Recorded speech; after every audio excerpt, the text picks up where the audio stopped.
Já imaginou como seria não ver cores?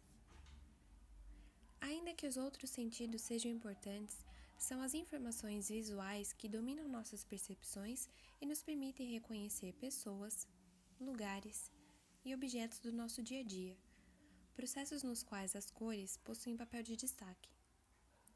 A informação visual está contida na luz refletida pelos objetos, mas para entender melhor como isso funciona, precisamos primeiro conhecer os órgãos da visão, nossos olhos.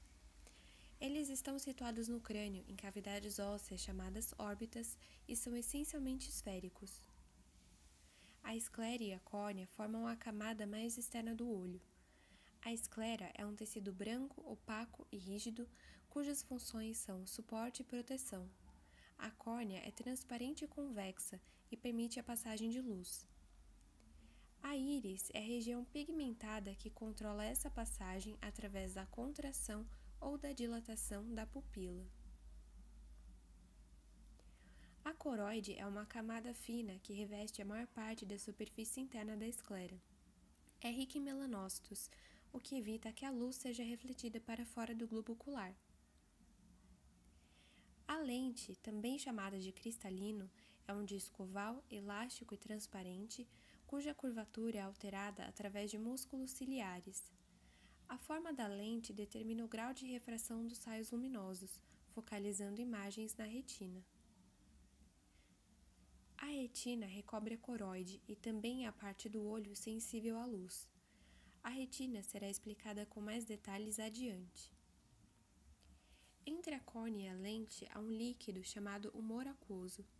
Depois da lente, o globo ocular é preenchido pelo humor vítreo.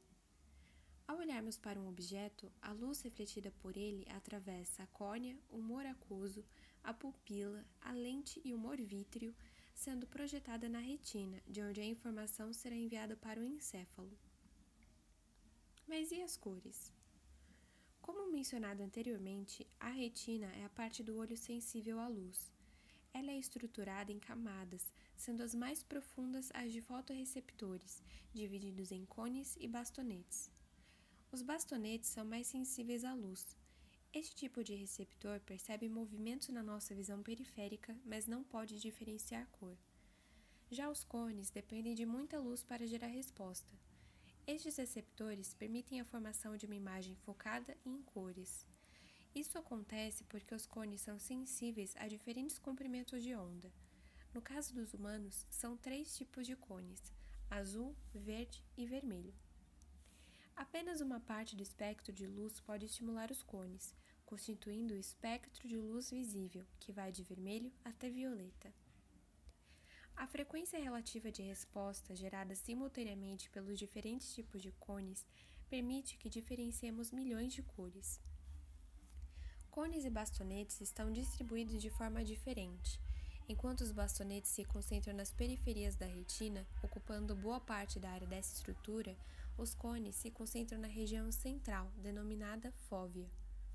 Os fotorreceptores estão conectados às células bipolares, que então estabelecem sinapses com células ganglionares que compõem a camada de saída da retina.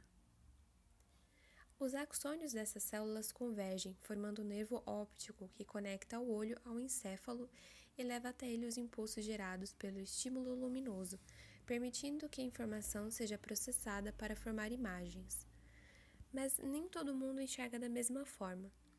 O daltonismo é uma deficiência na capacidade de diferenciar cores, causada por um problema nos pigmentos de um ou mais grupos de cones. Há 3 tipos, dependendo de quantos e quais fotorreceptores são afetados. A tricromacia anômala se refere à situação em que todos os tipos de cone percebem luz, porém algum deles de modo normal. Ela pode ser classificada como protoanomalia, que apresenta sensibilidade ao comprimento de onda vermelho reduzida, deuteranomalia, que é a redução de sensibilidade à faixa verde do espectro visível, e tritanomalia, em que há menor sensibilidade ao azul. Na dicromacia, um dos tipos de cone está ausente. Pessoas com protanopia são incapazes de perceber a faixa do vermelho. Na deuteranopia, não se percebe o verde, e na tritanopia, os cones azuis estão ausentes. Há também a monocromacia ou a cromatopsia, em que se enxerga apenas branco, preto e cinza. Isso pode ser resultado da presença de apenas um tipo de cone, sendo chamada monocromacia, ou nenhum tipo de cone, chamada acromatopsia. Para a maioria de nós que estamos acostumados a enxergar o mundo colorido, é difícil imaginar como seria perceber as coisas de outra forma. Esperamos que esse vídeo os ajude a entender um pouco melhor o funcionamento da visão em cores e de quais formas ela pode ser alterada.